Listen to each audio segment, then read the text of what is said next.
Hello and welcome back to the Euro Roundup, where we look at all the best games from around Europe. And look who's back, it's Pato. Hi. Your hero, he's back from Sri Lanka. How was it? It was lovely, and I don't know, I feel really sad about being back. Oh, no. But at least you're here. This is true. Poshing it up. Did you manage to job. catch any football in Sri Lanka, or were you pretty unaware, blissfully unaware? Yeah, I had a 4.5 hour time difference, so I woke up every morning to discover that City had the shit kicked out of them by Liverpool.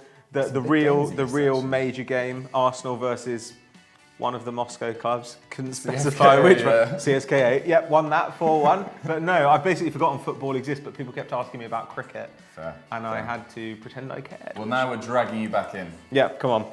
Where do we start this week? So I asked for your Twitter beef yesterday night on Twitter and wasn't that impressed with any of the questions. So we're actually going to stick with Guillem Balaguer, who has claimed that this Barcelona squad is the worst in 10 years. Guillem, I believe you're on a train. Take it away.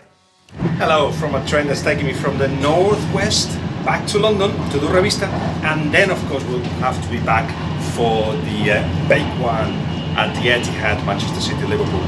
But there's something I wanted to discuss with you. I said a few weeks ago that Barcelona are doing what they're doing, fighting for the top 3 titles, and they are in the cup final, they're going to win the league, and of course they may go find the Champions League with the worst squad in 10 years. The worst squad in 10 years. Prove me wrong, I'm convinced about this. Have a look, for instance, at the squad in 2007-8, the last one of Rijkaard. You had Ronaldinho, Deco, Samuel Eto'o, Good Johnson, Thierry Henry. And even though Ronaldinho and Deco left the season after, Pedro joined in from the B side of Barcelona with Pep Guardiola, and of course Leo Messi, a young Leo Messi the previous season, still influential, but an even more influential Lionel Messi in 2008-9.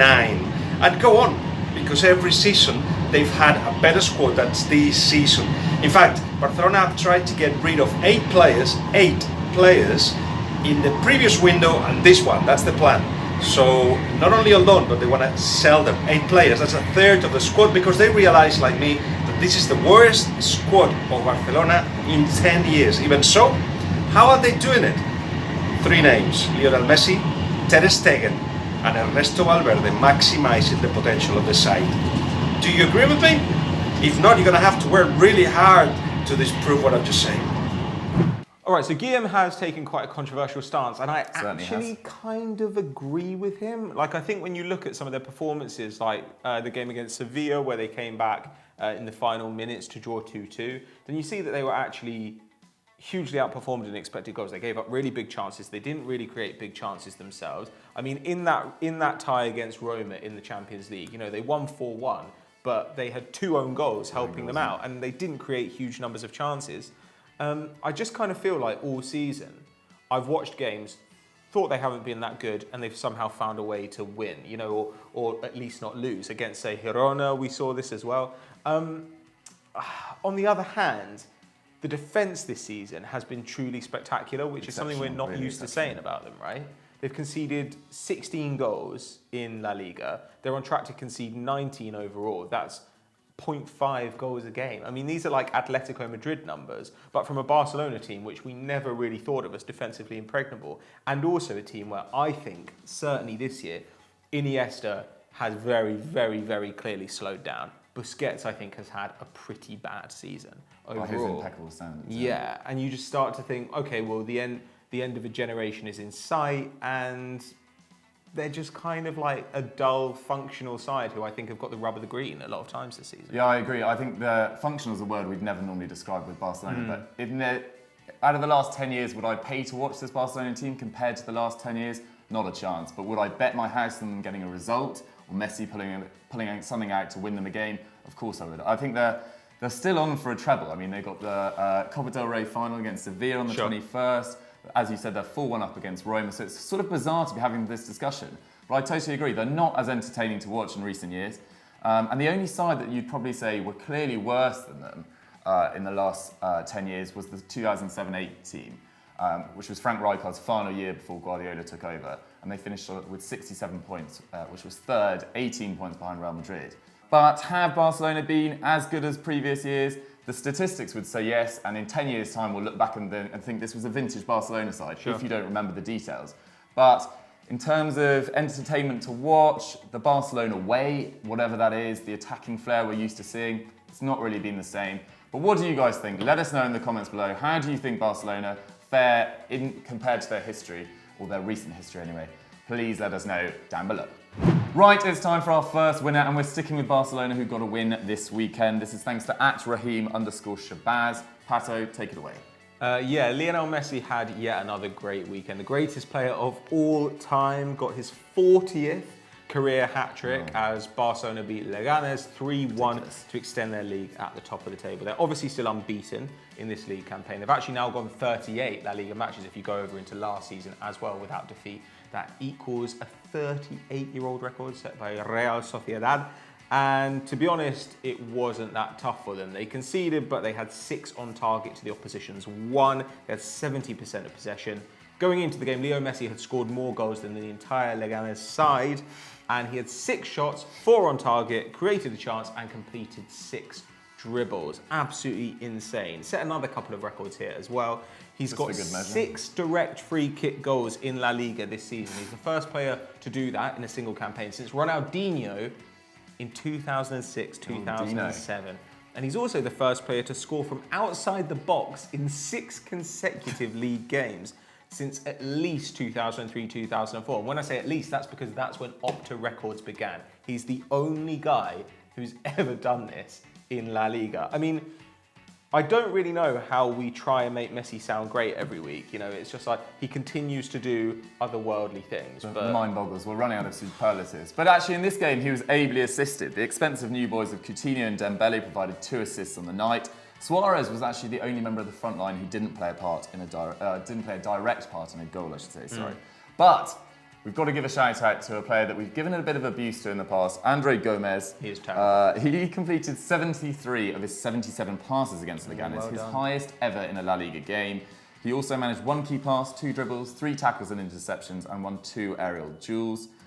Fortunes have turned around since opening up about football. He said it was being like hell to him in recent times. Yeah, he really hasn't been great since his transfer from Valencia. I think watching him has been like hell for Barcelona fans. Yeah, so everyone's struggled at times, him and the fans.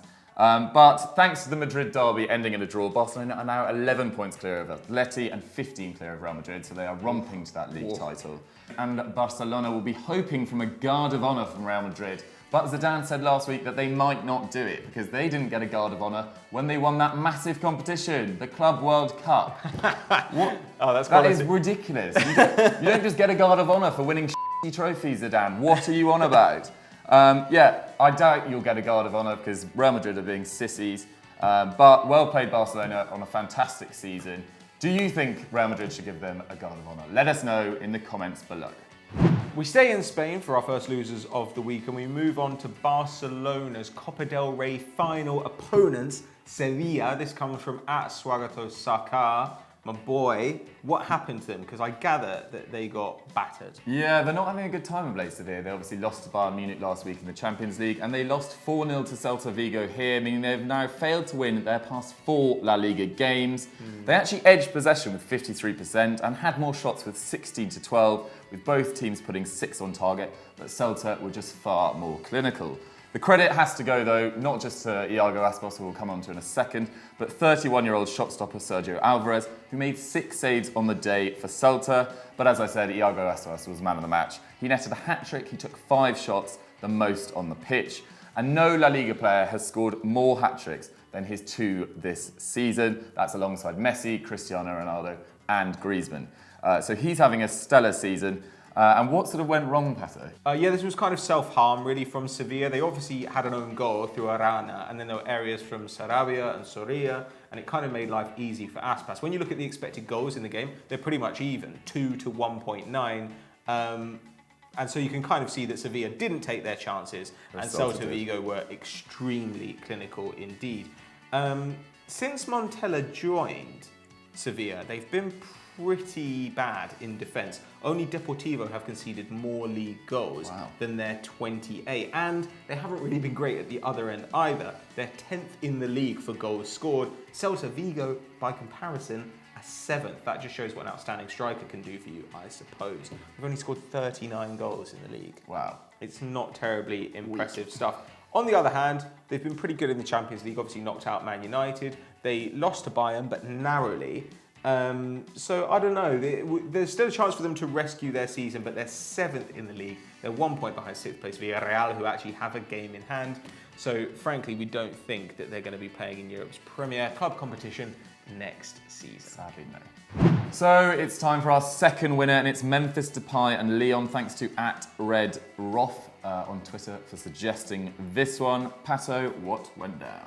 Well, he kept Lyon in the Champions League race thanks to a frankly unbelievable performance. Lyon battered Metz 5-0 away to keep pace with Marseille, who drew with Montpellier. They're now both on 63 points. Depay got a goal and 4 assists in this match. He's actually the first player to assist 4 goals in a game in Europe's top 5 leagues since Santi Cazorla against Wigan in 2013. And I believe the one before that was Emmanuel Adebayor against Newcastle, but don't quote me on that. There we go. He's currently averaging a goal contribution every 90 minutes in the league. And finally, he's starting to put that incredible talent and kind of unique physicality as well to work for a really good side. He completed 3 dribbles in this match, created 5 chances, had 6 shots, though admittedly only 1 was on target. He's still got that tendency to just shoot from absolutely anywhere.